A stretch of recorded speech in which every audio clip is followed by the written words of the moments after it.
Vamos a ver ahora en qué consiste el concepto de integrales dobles.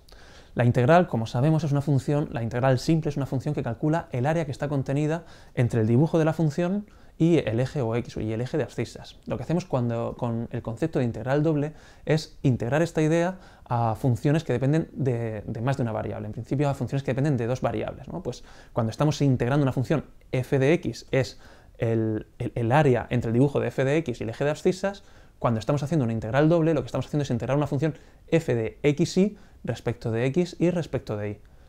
El concepto de integral doble lo que nos va a calcular es el volumen que queda contenido entre el eje xy y el dibujo tridimensional de esta función f de xy, que para cada valor del plano xy nos dé un punto de la z, un punto de la altura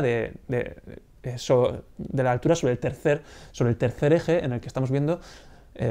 para el que nos da el valor una función de dos variables.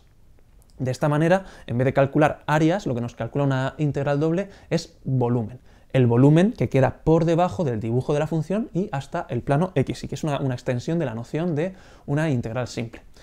Fijaros, por ejemplo, para cada punto de xy, aquí lo que tenemos pues, es un espacio tridimensional, en vez del espacio bidimensional al que estamos acostumbrados cuando hablamos de integrales y de su interpretación como áreas. En un espacio tridimensional, para cada punto xy, pues tendríamos aquí el eje x, y para cada punto de los que tendríamos aquí, tendríamos una función f de xy que lo que haría sería asignar a cada punto del xy un valor dentro de la dimensión z, ¿no? Pues a este punto de aquí, pues si nos subimos para arriba, le correspondería esta altura aquí de la z. Por ejemplo, como lo que tenéis ahí representado. Bueno, tenemos ahí, aquí por ejemplo, si os fijáis, lo que hemos representado, aquí el rectángulo este que tenemos aquí, pues si os fijáis va desde la x, desde un valor de la x igual a -1 hasta un valor de la x igual a 8, desde un valor de la y igual a -3 hasta un valor de la y igual a 2. Y lo que tenemos es el dibujo de la función f de xy para cada valor que le va dando a cada punto xy de los que está en el plano. Representaríamos este dibujo de la función y la integral doble de la función f de xy lo que nos estaría midiendo es este volumen que tenemos aquí contenido.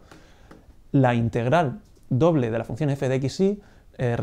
diferencial de x, diferencial de y, se define sobre un dominio que es la parte del subespacio vectorial xy,